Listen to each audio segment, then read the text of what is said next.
ಡಿಸಾನೋ ಅವ್ರದ್ದು ಪಾಸ್ತಾ ಹಾಗೆ ಆಲಿವ್ ಆಯಿಲ್ನ ತರಿಸ್ಕೊಂಡಿದ್ದೀನಿ. ಡಿಸಾನೋ ಅವ್ರದ್ದು ಎಲ್ಬೋ ಪಾಸ್ತಾ ಇದು ವೀಟಿಂದ ಮಾಡಿರೋಂಥದ್ದು, ಯಾವುದೇ ರೀತಿಯಾಗಿರೋ ಮೈದಾದಿಂದ ಮಾಡಿರೋದಿಲ್ಲ, ತುಂಬ ಒಳ್ಳೆಯದು. ಹಾಗೆಯೇ ಡಿಸಾನೋ ಅವ್ರದ್ದು ನಾನು ಆಲಿವ್ ಆಯಿಲ್ನ ತರಿಸ್ಕೊಂಡಿದ್ದೀನಿ. ಇದು ತುಂಬ ಲೈಟ್ ವೆಯ್ಟ್ ಆಗಿದೆ. ಇದರಲ್ಲಿ ನೀವು ಯಾವುದೇ ಥರದ ಅಡುಗೆಗಳನ್ನ ಕೂಡ ಆರಾಮಾಗಿ ಮಾಡ್ಕೋಬೋದು. ನಾನಿವತ್ತು ಇದರಲ್ಲಿ ಪಾಸ್ತಾ ಮಾಡೋದನ್ನು ನಿಮಗೆ ತೋರಿಸ್ತೀನಿ.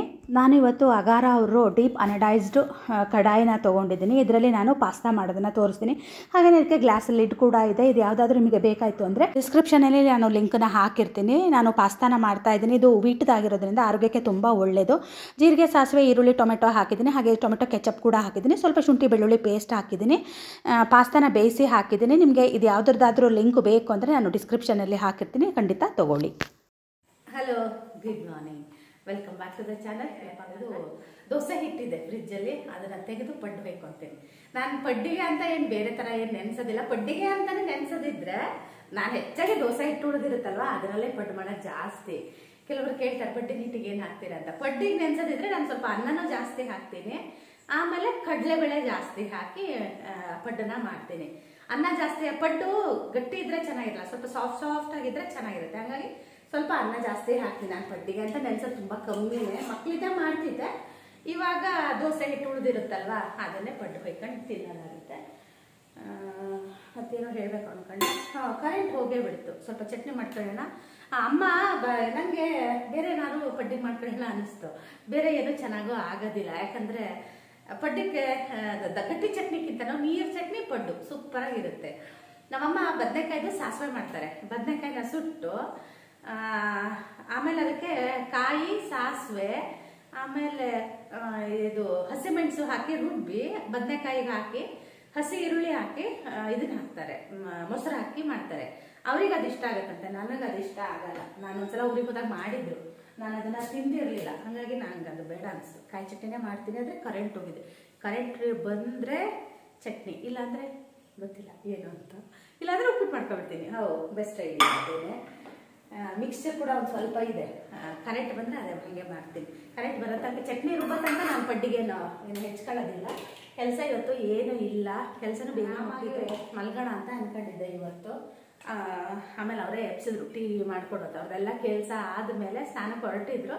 ನೀನು ಟೀ ಗಿಡ ಅಷ್ಟೊತ್ತಿಗೆ ನಾನು ಸ್ನಾನ ಮುಗಿಸ್ಕೊಬರ್ತೀನಿ ಅಂತ ಅವರು ಕೂಡ ಹೋದರು. ಇವತ್ತು ಏನಾಗಿದೆ ಅಂದರೆ ನಿನ್ನೆ ಒಂದು ನಮ್ಮ ಮನೆಯವರು ಇದನ್ನು ಮಾಡಿದ್ದಾರೆ. ಏನಂದರೆ ನನಗೆ ಒಂದು ಪಾರ್ಸಲ್ ಬರೋದಿತ್ತು, ಟ್ರೈಪೋಡ್ ಮತ್ತಿನ್ನೆಂತ. ಅದನ್ನ ಏನಾಗಿದೆ ಅಂದರೆ ಇಲ್ಲಿ ನಮ್ಮನೆ ಹತ್ರನೇ ಒಂದು ಅಂಗಡಿ ಇದೆ, ಅಲ್ಲಿಗೆ ಕೊಡೋದಕ್ಕೆ ಅವನು ಏನಂದಂತೆ ಅಲ್ಲಿ ಫೋನ್ ಮಾಡಿದವನು, ಅಣ್ಣ ಇಲ್ಲೇ ಅಪ್ಪು ಹೋಟ್ಲಲ್ಲೇ ಕೊಟ್ಟು ಹೋಗ್ತೀನಿ ಅಂತ ಹೇಳಿದಾನೆ. ನಿನ್ನೆ ಅಪ್ಪು ಹೋಟೆಲು ರಜಾ. ಅವ್ನು ಯಾವ ಹೋಟೆಲಲ್ಲಿ ಕೊಟ್ಟು ಹೋಗಿದ್ದಾನೋ ಏನೋ ಅಂತ ಗೊತ್ತಿಲ್ಲ. ನಮ್ಮನೆ ಬೆಳಗ್ಗೆನೇ ಹೋಗಿ ಕೇಳ್ಕೊಬಂದ್ರು. ಸಿಂಬಕ್ ಬಿಸ್ಕೆಟ್ ಕೂಡ ಇರಲಿಲ್ಲ, ಹಾಗಾಗಿ ತರೋದಕ್ಕೆ ಅಂತ ಹೋದ್ರು. ಅದು ನೋಡಿದ್ರೆ ಅಲ್ಲಿ ಅಪ್ಪು ಹೋಟೆಲ್ ಇನ್ನೇ ರಜಾ ಅಂತ. ಅವ್ನು ಎಲ್ಲಿ ಕೊಟ್ಟು ಹೋಗಿದ್ದಾನೋ ಏನೋ ಗೊತ್ತಿಲ್ಲ. ನಾನೇನು ಮಾಡಿದ್ದೀನಿ ಅಂದರೆ ಅದಕ್ಕೆ ದುಡ್ಡು ಕೂಡ ಪೇ ಮಾಡಿಬಿಟ್ಟಿದ್ದೀನಿ. ಅಂದರೆ ಇದರಲ್ಲೇ ಆರ್ಡ್ರ್ ಹಾಕಿದವಳೆ ಅಲ್ಲೇ ಪೇ ಮಾಡಿದೆ. ಒಂದು 20 ರೂಪಾಯಿನ ಕಮ್ಮಿಗೆ ತೋರಿಸ್ತು ಮಾಡಿದೆ. ನಾನು ಆ ಥರ ಮಾಡೋದಿಲ್ಲ, ಇದೇ ಫಸ್ಟ್ ಟೈಮ್ ಮಾಡಿದ್ದೀನಿ. ನಮ್ಮನೆಯವ್ರು ಈ ಥರ ಒಂದು ದೊಡ್ಡ ಇದನ್ನು ಮಾಡಿ ಹೋಗಿದ್ದಾರೆ. ಇಲ್ಲ ನಂಗೆ ಗೊತ್ತವರು, ನಾನು ಅವ್ರ ಹತ್ರ ಫೋನಲ್ಲಿ ಮಾತಾಡಿ ಎಲ್ಲ ಸರಿ ಮಾಡ್ತೀನಿ, ತಂದು ಕೂಡ ಹಾಗೆ ಮಾಡ್ತೀನಿ, ಎಲ್ಲಿ ಕೊಟ್ಟಿದ್ದಾರೆ ಅಂತ ಕೇಳ್ತೀನಿ ಅಂತಿದ್ದಾರೆ. ಎಲ್ಲಿ ಕೊಟ್ಟು ಹೋಗಿದ್ದಾರೋ ಏನೋ ಗೊತ್ತಿಲ್ಲ. ಈ ಕ್ಯಾಶ್ ಆನ್ ಡೆಲಿವರಿ ಅದಕ್ಕೆ ಹೇಳೋದು, ದುಡ್ಡು ಮುಂಚೆನೇ ಪೇ ಮಾಡಬಾರ್ದು ಅಂತ. ನಾನು ಆಸೆ ಅಲ್ಲ, ಒಂಥರ ದುರಾಸೆ ನನಗೆ. ಒಂದು 20 ರೂಪಾಯಿ ಉಳ್ಸಕ್ಕೆ ಹೋಗಿ ಈಗ ನೋಡಿ ಆ ಪ್ರಾಡಕ್ಟೇ ಇಲ್ದಂಗೆ ಆಗಿದೆ. ಈಗ ಎಂತ ಆಗುತ್ತೋ ಗೊತ್ತಿಲ್ಲ. ಅವತ್ತು ಒಂದಿನ ಹಿಂಗೆ ಆಗಿತ್ತು.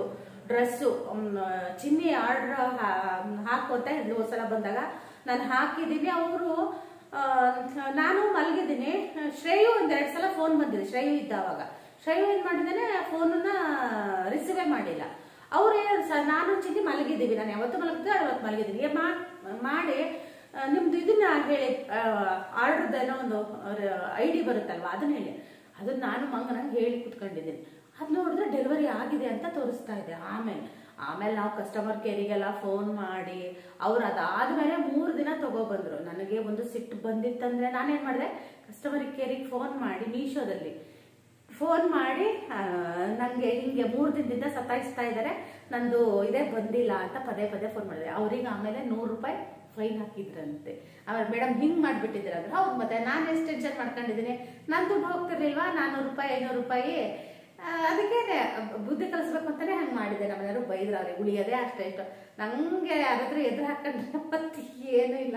ನಮ್ಮನೆಯವ್ರು ಬೈತಾ ಇದ್ರು, ಒಬ್ಬ ಅಂತ ಇದ್ರು. ಅದಕ್ಕೆ ನಾನು ಏನೂ ಆರ್ಡರ್ ಹಾಕಲ್ಲ.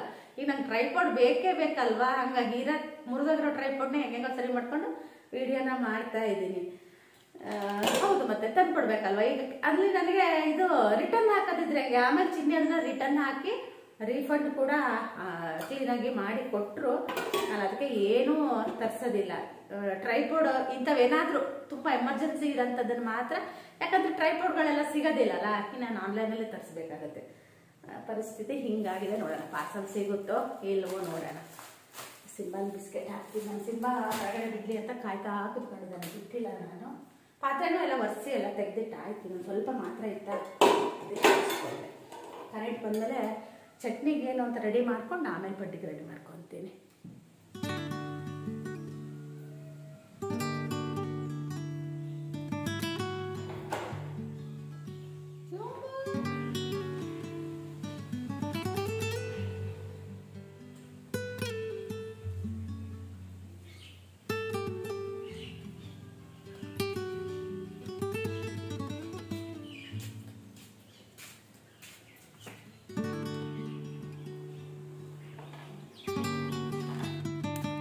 Good morning, welcome back to the channel Krupa Malnad. ನಾನು ಕೃಪಾ. ಕರೆಂಟ್ ಬಂತು, ಹಾಗಾಗಿ ಚಟ್ನಿಗೆ ರೆಡಿ ಮಾಡೋಣ ಅಂತ ರೆಡಿ ಮಾಡ್ತಾ ಇದ್ದೀನಿ. ಕರೆಂಟ್ ಏನಾದರೂ ಬಂದಿಲ್ಲ ಅಂದರೆ ಒಂದು ಸ್ವಲ್ಪ ಉಪ್ಪಿಟ್ಟು ಮಾಡೋಣ ಅಂತ ಕೂಡ ಅಂದ್ಕೊಂಡಿದ್ದೆ. ಏನೋ ನಮ್ಮ ಮನೆಯವ್ರ ಅದೃಷ್ಟನ ಏನೋ ಗೊತ್ತಿಲ್ಲ, ಕರೆಂಟ್ ಬಂತು, ಅವರಿಗೆ ಉಪ್ಪಿಟ್ಟು ಅಂದರೆ ಇಷ್ಟ ಆಗೋದಿಲ್ಲ. ಉಪ್ಪಿಟ್ಟು ಮಾಡ್ತೀನಿ ಅಂತ ಕೇಳಿ ಕರೆಂಟಿಗೂ ಭಯ ಆಗಿಬಿಡ್ತೇನೆ, ಅದಕ್ಕೆ ಪಾಪ ಕರೆಂಟ್ ಕೂಡ ಬಂತು. ಹಾಗಾಗಿ ಪಡ್ಡನ್ನೇ ಮಾಡ್ತೀನಿ. ಫಸ್ಟ್ ಅದೇ ಚಟ್ನಿಗೆಲ್ಲ ರೆಡಿ ಮಾಡ್ಕೊತಾ ಇದ್ದೀನಿ. ಪೇಪರ್ ಬಂದಿತ್ತು, ಮಳೆ ಬರ್ತಾಯಿತ್ತು, ಹಾಗಾಗಿ ತರೋದಕ್ಕೆ ಅಂತ ಹೋಗಿರಲಿಲ್ಲ. ಈಗ ಪೇಪರ್ ತಗೊಬಂದು ಇಟ್ಕೊಂಡಿದ್ದೀನಿ. ಇದೆಲ್ಲ ಕೆಲಸ ಆದಮೇಲೆ ಒಂಚೂರು ಟೀ ಕುಡಿತಾ ಪೇಪರ್ ಓದ್ತೀನಿ. ಪಡ್ಡು ಮಾಡಿದಾಗ ಮತ್ತು ದೋಸೆ ಮಾಡಿದಾಗ ನಾನು ಸ್ವಲ್ಪ ಹುಣಸೆ ರಸ ಹಾಕಲ್ಲ. ಇವತ್ತು ಸ್ವಲ್ಪ ಹಾಕಿದೆ, ಯಾಕಂದರೆ ದೋಸೆ ಹಿಟ್ಟೆ ಹುಳಿ ಇರುತ್ತಲ್ವ, ಮತ್ತು ಅದು ಹುಳಿ ಇದು ಹುಳಿ ಆಗುತ್ತಂತ ಇವತ್ತು ಯಾವುದೋ ನೆನಪಲ್ಲಿ ಹಾಕಿದ್ದೀನಿ. ಹಾಗೆಯೇ ಸಿಂಬಂಗೆ ನಿನ್ನೆ ಬಿಸ್ಕೆಟ್ ತೊಗೊಂಡು ಬಂದಿದ್ದರು, ಖಾಲಿ ಆಗಿಬಿಟ್ಟಿತ್ತು. ಹಾಗಾಗಿ ಬಿಸ್ಕೆಟನ್ನು ಕೂಡ ಡಬ್ಬಕ್ಕೆ ಹಾಕಿ ಇಡ್ತಾ ಇದ್ದೀನಿ. ಬೆಳಗ್ಗೆ ನಾನು ಒಂದೊಂದು ಅವಾಗವಾಗ ಯಾವಾಗಾದರೂ ಒಂದೊಂದು ಸಲ ಬೆಳಗ್ಗೆ ಬೇಗ ಹಶು ಆದಂಗೆ ಆಗಿಬಿಡುತ್ತಲ್ವ, ಆವಾಗ ಒಂದೊಂದು ಬಿಸ್ಕೆಟ್ ತಿಂತೀನಿ. ಹಾಗಾಗಿ ಏನೋ ಗೊತ್ತಿಲ್ಲ, ನಮ್ಮನ್ನ ಇಷ್ಟು ಬೇಗ ಬಿಸ್ಕೆಟ್ ಖಾಲಿ ಆಯಿತಾ ಅಂತ ಹೇಳ್ತಾರೆ. ಸ್ವಲ್ಪ ದೋಸೆ ಹಿಟ್ಟನ್ನ ಹಾಕ್ಕೊಂಡೆ, ಉಳಿದಿರೋದನ್ನ ಫ್ರಿಜ್ಜಲ್ಲೇ ಇಟ್ಟೆ, ಸಂಜೆಗೆ ಆಗುತ್ತೆ ಅಂತ ಹೇಳಿ. ಇವತ್ತು ಎದ್ದಿದ್ದು ಕೂಡ ಬೇಗನೆ ಆಗಿತ್ತು. ನಾನು ಇವತ್ತು ಆರಾಮಾಗಿ ರೆಸ್ಟ್ ತೊಗೊಳ್ಳೋಣ ಅಂತ ಅಂದ್ಕೊಂಡಿದ್ದೆ. ಯಾಕಂದರೆ ಬೆಳಗ್ಗೆ ಈ ಥರದ್ದೆಲ್ಲ ತಿಂಡಿ ಆದಾಗ ತುಂಬ ಕೆಲಸಗಳು ಇರೋದಿಲ್ಲ. ಹಾಗಾಗಿ ಆದರೆ ನನಗೆ ಅದೊಂಥರ ಬೆಳಗ್ಗೆ ಎದ್ದು ಅಭ್ಯಾಸ ಆಗಿರೋದ್ರಿಂದ ಬೇಗ ಎದ್ದು ಬಿಡ್ತೀನಿ. ಅದೊಂದು ಒಳ್ಳೆಯದು ಅನಿಸುತ್ತೆ. ನನಗೆ ಯಾವಾಗಲೂ ಅದನ್ನೇ ಯೋಚನೆ ಮಾಡೋದು, ಕೆಲವೊಬ್ಬರೆಲ್ಲ ಎಷ್ಟು ಲೇಟಾಗಿ ಹೇಳ್ತಾರೆ, ಅದು ಹೇಗೆ ಅಷ್ಟು ಟೈಮ್ ತನಕ ಮಲಗ್ತಾರೆ ಅಂತ.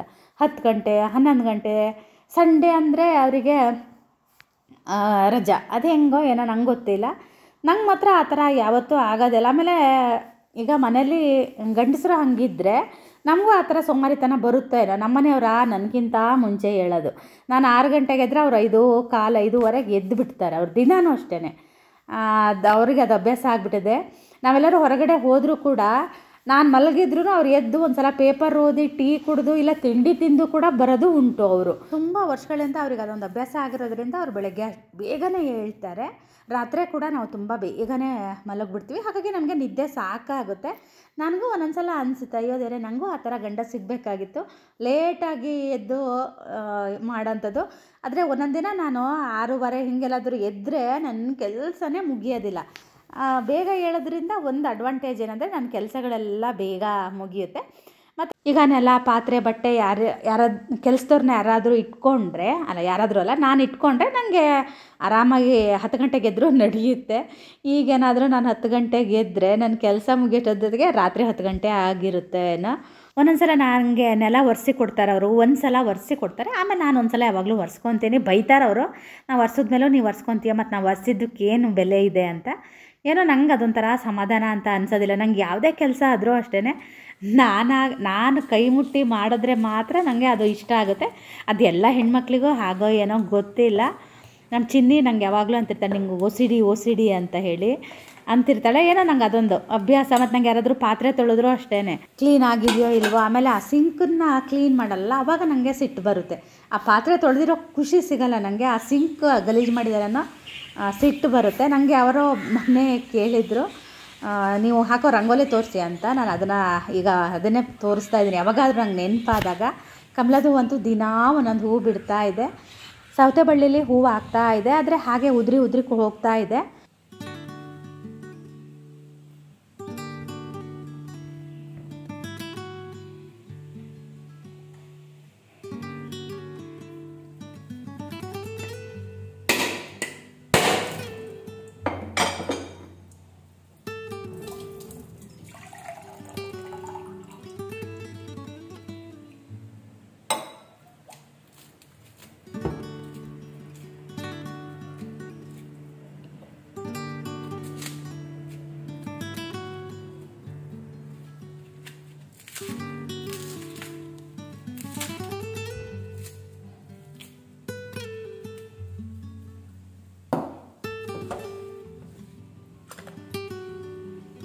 ಹಾಗೆಯೇ ಇವತ್ತು ಕೆಲಸ ಏನು ಹೆಚ್ಚಿಗೆ ಇರಲಿಲ್ಲ ಅಲ್ಲ, ಹಾಗಾಗಿ ಒಂದು ಕಾಯಿ ಹೊಡೆದ್ಬಿಟ್ಟು ಕಾಯಿನೂ ಕೂಡ ತುರಿದಿಡೋಣ ಅಂತ ತುರಿದ್ಬಿಟ್ಟು ಈ ಥರ ಬಾಕ್ಸಿಗೆ ಹಾಕಿರ್ತೀನಿ. 2 ಕಾಯಿನ ತುರಿತೀನಿ ನಾನು. ಇವತ್ತು ಒಂದೇ ಕಾಯಿ ಇತ್ತು, ಹಾಗಾಗಿ ಒಂದನ್ನೇ ನಾನು ತುರಿದೆ. ಹಾಗೆ ಡೈನಿಂಗ್ ಟೇಬಲ್ ಕೂಡ ಒರೆಸೋಣ ಅಂತ ಒರೆಸ್ತಾ ಇದ್ದೀನಿ.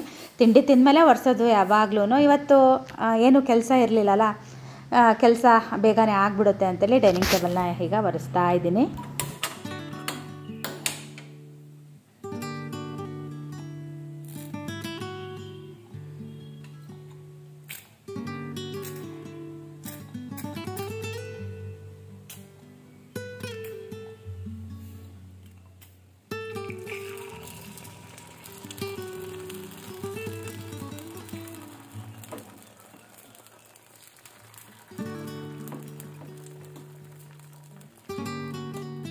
ಸಿಂಬನಿಗೆ ಅನ್ನ ಹಾಕಿದ್ವಲ್ಲ, ಈ ನಾಯಿ ಏನಂದರೆ ತನಗೆ ಹಾಕಿರೋದನ್ನು ತಿನ್ನೋದಿಲ್ಲ, ಆ ಸಿಂಬನಿಗೆ ಹಾಕಿರೋದನ್ನು ಬಂದು ತಿನ್ನುತ್ತೆ. ನೋಡಿ ಅವನಿಗೇನೆ ಹೆಂಗೆ ಜೋರು ಮಾಡ್ತಾ ಇದೆ ಅಂತ ಹೇಳಿ. ಅದಕ್ಕೆ ನಾವೇನು ಮಾಡ್ತೀವಿ ಅಂದರೆ ಸಿಂಬ ತಿನ್ನೋ ತನಕ ನಿಂತ್ಬಿಟ್ಟು ಒಳಗೆ ಹೋಗ್ತೀವಿ. ಇವತ್ತು ನಾನು ಊಟ ಹಾಕಿದೆ, ಪಡ್ಡು ಒಯ್ದು ಬಂದಿದ್ದೆ ಅಲ್ಲ, ಹಾಗಾಗಿ ಒಳಗೆ ಒಂದು ಸಲ ಹೋದೆ ತಿರ್ಸಾಕೋಣ ಅಂತ ಹೇಳಿ. ನಾನು ಬರೋದ್ರೊಳಗೆ ನಮ್ಮ ಸಿಂಬಂಗೆ ಜೋರು ಮಾಡಿ ನೋಡಿ ಅವನು ಅನ್ನನ ತಿಂತಾ ಇದ್ದ. ಜನ ಸ್ವಲ್ಪ ಮೆತ್ತಗಿದ್ರೆ ನೋಡಿ ಬಡ್ದು ಬಾಯಿಗೆ ಹಾಕೊಳ್ಳೋದು ಅಂತಾರಲ್ವ, ಇದಕ್ಕೆ ಅನಿಸುತ್ತೆ. ನಾವು ಪಾಪ ಅಂತ ಅವನನ್ನು ಸೇರಿಸ್ಕೊಂಡ್ರೆ ನಮ್ಮ ಸಿಂಬ ಅವನನ್ನು ಎಷ್ಟು ಆಸೆ ಮಾಡ್ತಾನೆ ಗೊತ್ತಾ. ಅವನಿಗೆ ಹಾಕಿರೋ ಅನ್ನ ಒಂದು ಚೂರು ಮುಟ್ಟೋದಿಲ್ಲ ಯಾವಾಗ್ಲೂ. ತನಗೆ ಎಷ್ಟು ಅನ್ನ ಹಾಕಿರ್ತೀವೋ ಅದನ್ನು ಮಾತ್ರ ತಿಂತಾನೆ, ಅವನ ಅನ್ನಕ್ಕೂ ಹೋಗೋದಿಲ್ಲ. ಅವನು ಮಾತ್ರ ಹಾಗಲ್ಲ, ಇವನ ಅನ್ನಕ್ಕೆ ಬರೋದು, ಅಲ್ಲಿ ಅವನಿಗೆ ಹಾಕಿದ್ರೂ ಇವನ ಹತ್ರ ಬರೋದು. ನಂಗೆ ಅದೇ ಅನ್ನಿಸ್ತಾ ಇತ್ತು. ಸ್ವಲ್ಪ ಜೋರಿರಬೇಕು, ಇಲ್ಲ ಅಂದರೆ ನಮ್ಮ ಸಿಂಬನ್ ಥರನೇ ಮೆತ್ತಗಿದ್ರೆ ನಮ್ಮ ಸಿಂಬನ್ ಥರ ಬಡ್ದು ಬಾಯಿಗೆ ಹಾಕೊಂಡ್ಬಿಡ್ತಾರೆ ಅಂತಾರಲ್ವ, ಆ ಥರ ಆಗುತ್ತೆ. ಒಂದು ಸಲ ಜೋರು ಮಾಡಿದವನು, ಹಾಗಾಗಿನೇ ನಾನು ಓಡೋದೆ, ಇಬ್ಬರು ಏನಾದರೂ ಗಲಾಟೆ ಮಾಡ್ತಾರೇನೋ ಅಂತ ಹೇಳಿ. ಪಡ್ಡಿನ ಸಣ್ಣಕ್ಕೆ ಇಟ್ಟು ಹೋಗಿದ್ದೆ, ನಾನೆಲ್ಲ ಸೀದು ಹೋಯ್ತು ಅಂತ ಹೇಳಿ ಅನ್ನ ಹಾಕ್ದವಳು ಬಂದೆ ನಾನು.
ಮಧ್ಯಾಹ್ನಕ್ಕೆ ನಾನು ಒಂದು ಸ್ವಲ್ಪ ದಾಲ್ ಮಾಡೋಣ ಅಂತ ಇದ್ದೀನಿ. ಇವತ್ತು ದಾಲಲ್ಲಿ ಒಂಥರ ಸ್ವಲ್ಪ ಟ್ವಿಸ್ಟ್ ಕೊಡೋಣ ಅಂತ ಇದ್ದೀನಿ. ಏನನ್ನ ಹಾಕಿ ದಾಲ್ ಮಾಡ್ತೀನಿ ಅನ್ನೋದನ್ನು ನೀವು ವಿಡಿಯೋನ ಕೊನೆ ತನಕ ನೋಡಿದ್ರೆ ನಿಮಗೆ ಗೊತ್ತಾಗುತ್ತೆ.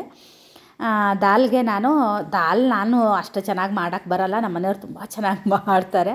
ನನಗೆ ದಾಲ್ ಮಾಡಿದಾಗೆಲ್ಲ ಅನ್ಸೋದು ನನಗೆ ಯಾಕೆ ಅವರಷ್ಟು ಚೆನ್ನಾಗಿ ಮಾಡೋಕ್ಕೆ ಬರೋದಿಲ್ಲ ಅಂತ ಹೇಳಿ, ಯಾಕೋ ಏನೋ ಗೊತ್ತಿಲ್ಲ. ಏನೋ ಅವ್ರ ಕೈಯಲ್ಲಿ ಒಂದೊಂದು ಸಲ ಜಾದೂ ಇದೆ ಅಂತಾರಲ್ವ, ಕೆಲವೊಂದು ಅಡುಗೆಗಳು ಅವ್ರು ಮಾಡಿದ್ರೇ ಅದು ಯಾರ್ಯಾರು ಏನೇನು ಮಾಡಬೇಕೋ ಅವ್ರು ಮಾಡಿದ್ರೇ ಅದು ಚಂದ ಅಂತಾರಲ್ವ. ಹಾಗೆ ಅದೇನೋ ನನಗೆ ಮುಂಚೆಯಿಂದನೂ ಅಷ್ಟೇ ನಮ್ಮ ಮನೆಯವ್ರು ಮಾಡಿರೋ ದಾಲ್ ನಂಗೆ ಭಾಳ ಇಷ್ಟ ಆಗುತ್ತೆ. ಅವರಂತೂ ಈಗ ಅಡುಗೆ ಮನೆ ಬದಿಗೂ ಬರ್ತಾ ಇಲ್ಲ.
ಹಾಗೆಯೇ ಇವತ್ತೊಂದು ಹೊಸ ದಾಸವಾಳ ಹೂ ಬಿಟ್ಟಿತ್ತು. ಅದು ರೋಡ್ ಸೈಡಿಗೆ ಇರೋದಕ್ಕೆ ದನ ಪೂರ್ತಿ ತಿಂದು ಅದರಲ್ಲಿ ಒಂದು ಹೂವು ಬಿಡ್ತಾ ಇಲ್ಲ, ಹಾಗಾಗಿತ್ತು.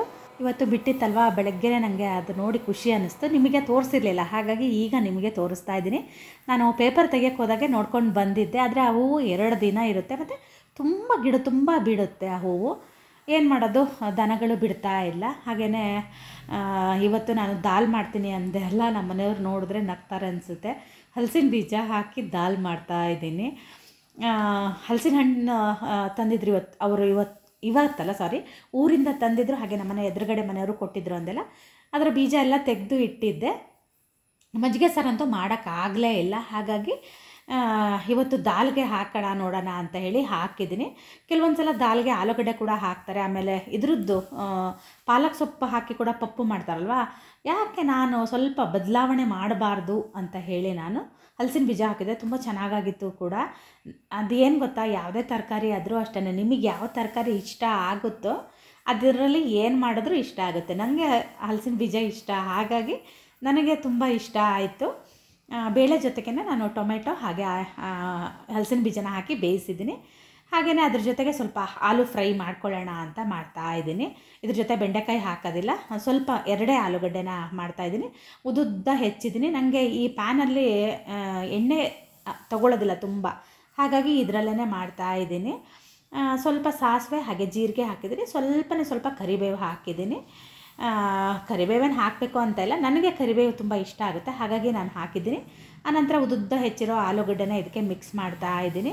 ಏನೂ ಇಲ್ಲ, ಇದಕ್ಕೆ ಜಸ್ಟ್ ಇಷ್ಟೇ, ಸ್ವಲ್ಪ ಅಚ್ಕಾರದ ಪುಡಿ, ಚೂರು ಜೀರಿಗೆ, ಕೊತ್ತಂಬರಿ ಪುಡಿ, ಆಮೇಲೆ ಬೇಕಿದ್ರೆ ಸ್ವಲ್ಪ ಗರಂ ಮಸಾಲ, ಅಚ್ಕಾರದ ಪುಡಿ ಅಷ್ಟೇ. ತುಂಬ ಸಿಂಪಲ್ ಇರುತ್ತೆ, ತುಂಬಾ ಚೆನ್ನಾಗಿ ಆಗುತ್ತೆ. ಆ ಥರ ಲಿಡ್ಡನ್ನ ಕ್ಲೋಸ್ ಮಾಡಿದ್ರೆ ಇನ್ನೂ ಬೇಗ ಬೇಯುತ್ತೆ. ಸ್ವಲ್ಪ ಉಪ್ಪು ಹಾಕಿದ್ರೆ ಇನ್ನೂ ಬೇಗ ಬೇಯುತ್ತೆ.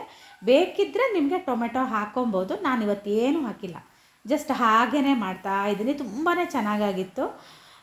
ಹಾಗೆಯೇ ಆ ಕಡೆ ಅನ್ನಕ್ಕೆ ಕೂಡ ಇಡ್ತಾ ಇದ್ದೀನಿ. ಈಗ ದಾಲ್ ಕೂಡ ಮಾಡಬೇಕು. ಫಸ್ಟ್ ಈ ಕಡೆ ಪಲ್ಯನ ಮಾಡ್ಕೊಂಬಿಟ್ಟು ಆಮೇಲೆ ದಾಲ್ನ ಮಾಡೋಣ ಅಂತ. ಅದು ಈ ಥರ ಗೋಲ್ಡನ್ ಬ್ರೌನ್ ಥರ ಬರಬೇಕು, ಆವಾಗ ತುಂಬ ರುಚಿಯಾಗಿರುತ್ತೆ. ಮತ್ತು ಇದನ್ನು ಮಾಡಿ ಇಟ್ಟು ತಿನ್ನಬಾರ್ದು. ನಾನೇನು ಮಾಡ್ತಾಯಿದ್ದೀನಿ ಅಂದರೆ ಊಟ ಟೈಮಾಗೇ ದಾಲು ಮಾಡ್ತಾಯಿದ್ದೀನಿ, ಹಾಗೆ ಈ ಕಡೆ ಇದನ್ನು ಕೂಡ ಮಾಡ್ತಾಯಿದ್ದೀನಿ. ದಾಲ್ ಅಂತೂ ಗೊತ್ತಲ್ವ ಎಲ್ಲರಿಗೂ. ಅದಕ್ಕೂ ಜೀರಿಗೆ ಸಾಸಿವೆ ಹಾಕಿದ್ದೀನಿ, ಸ್ವಲ್ಪ ತುಪ್ಪ ಹಾಕಿದ್ದೀನಿ. ಆನಂತರ ಈರುಳ್ಳಿ ಹಾಗೆ ಕರಿಬೇವನ್ನ ಹಾಕಿದ್ದೀನಿ. ಬೇಕಿದ್ದರೆ ಹಸಿಮೆಣಸು ಹಾಕ್ಬೋದು. ನಾನು ಸ್ವಲ್ಪ ಒಣಮೆಣಸು ಹಾಗೆಯೇ ಒಂಚೂರು ಅಚ್ಕಾರದ ಪುಡಿ ಕೂಡ ಹಾಕ್ತೀನಿ. ನಂಗೆ ಒಂಚೂರು ಖಾರ ಬೇಕು ಅನಿಸುತ್ತೆ. ಹಸಿಮೆಣಸು ನನಗೆ ಯಾಕೋ ಅಷ್ಟು ಇಷ್ಟ ಆಗಲ್ಲ, ನಾನು ಹಾಗಾಗಿ ದಾಲ್ಗೆ ಹಸಿಮೆಣಸು ಹಾಕಲ್ಲ, ಒಣಮೆಣಸನ್ನೇ ಹಾಕ್ತೀನಿ. ನಮ್ಮನೆಯವರು ಬೆಳ್ಳುಳ್ಳಿ ಮತ್ತು ಶುಂಠಿನೂ ಕೂಡ ಹಾಕ್ತಾರೆ. ನಾನು ಇವತ್ತು ಏನೂ ಹಾಕಿಲ್ಲ, ಹಾಗೆ ಮಾಡೋಣ ಅಂತ ಮಾಡ್ತಾಯಿದ್ದೀನಿ. ತುಂಬಾ ಚೆನ್ನಾಗಾಗಿತ್ತು. ಉಪ್ಪು ಹಾಕಬೇಕು ಅಷ್ಟೇ. ಬೇಯಿಸಿರೋ ದಾಲ್ ಹಾಕಿಬಿಟ್ಟು ಆಮೇಲೆ ಉಪ್ಪು ಹಾಕಿದ್ರೆ ಮುಗೀತು. ಇದಕ್ಕೆ ನಾನು ಚೂರು ಅಚ್ಕಾರದ ಪುಡಿ, ಅದು ಜೀರಿಗೆ ಪುಡಿ, ಕೊತ್ತಂಬರಿ ಪುಡಿ ಹಾಕ್ತಾಯಿದ್ದೀನಿ. ಇದು ಯಾವಾಗ ಹಾಕಬೇಕು ಅಂದರೆ ಇನ್ನೇನು ಬೆಂದು ಮುಗೀತು ಅನ್ನೋ ಟೈಮಿಗೆ ಲಾಸ್ಟಿಗೆ ಒಂದು 2 ನಿಮಿಷ ಇರಬೇಕಿದ್ರೆ ಹಾಕಿಬಿಟ್ಟು ಬಿಡಬೇಕು ಅಷ್ಟೇ. ಮಕ್ಕಳೇನಾದರೂ ಸ್ಕೂಲಿಂದ ಬಂದಾಗ ಇದು ಒಂಥರ ಸ್ನ್ಯಾಕ್ಸ್ ಥರನೂ ನೀವು ಮಾಡಿ ಕೊಡ್ಬೋದು. ಈಗ ಡೀಪ್ ಫ್ರೈ ಮಾಡೋದಕ್ಕಿಂತನೂ ಇದು ಕಮ್ಮಿ ಎಣ್ಣೆಲಿ ಚೆನ್ನಾಗಿ ಆಗುತ್ತೆ. ನೋಡಿ ಎಷ್ಟು ಚೆನ್ನಾಗಾಗಿದೆ. ಸ್ವಲ್ಪ ಜೀರಿಗೆನ ಜಾಸ್ತಿ ಹಾಕ್ಕೊಂಡ್ರೆ ಮಧ್ಯ ಆ ಜೀರಿಗೆ ಸಿಕ್ಕಾಗ ತುಂಬ ಚೆನ್ನಾಗಿ ಅಂತ ಅನಿಸುತ್ತೆ. ಖಂಡಿತ ಇದನ್ನು ಟ್ರೈ ಮಾಡಿ. ಒಂಥರ ಫಿಂಗರ್ ಚಿಪ್ಸ್ ನೋಡ್ದಂಗೆ ಅನಿಸುತ್ತೆ, ಆದರೆ ಡೀಪ್ ಫ್ರೈ ಮಾಡಿರೋಂಥದ್ದಲ್ಲ ಅಷ್ಟೇ. ಹಾಗೆ ಈ ಕಡೆ ಈರುಳ್ಳಿ ಕೂಡ ಚೆನ್ನಾಗಿ ಬೆಂದಿತ್ತು, ಟೊಮೆಟೊನೂ ಚೆನ್ನಾಗಿ ಬೆಂದಿತ್ತು. ಈಗ ನಾನು ಬೇಳೆನ ಹಾಕ್ತಾಯಿದ್ದೀನಿ. ಬೇಕಿದ್ದರೆ ಇದಕ್ಕೊಂಚೂರು ಚೂರು ಅರಿಶಿನ ಹಾಕಬೇಕು, ನಾನು ಕೂಡ ಹಾಕ್ತೀನಿ. ಚೂರು ಅಚ್ಕಾರದ ಪುಡಿ ಹಾಕ್ತೀನಿ ಅಷ್ಟೇ. ದಾಲ್ ಸಿಂಪಲ್ಲಾಗಿ ರೆಡಿ ಆಯಿತು. ನಿಮಗೆ ಸ್ವಲ್ಪ ನೀರು ಬೇಕಲ್ವ, ಹಾಗಾಗಿ ಸ್ವಲ್ಪ ನೀರು ಹಾಕಿದ್ದೀನಿ. ಮೇಲಿಂದ ಸ್ವಲ್ಪ ಕೊತ್ತಂಬರಿ ಸೊಪ್ಪು ಹಾಕ್ಕೊಂಡ್ರೆ ಬಿಸಿಯಾಗಿರೋ ದಾಲ್ ರೆಡಿ.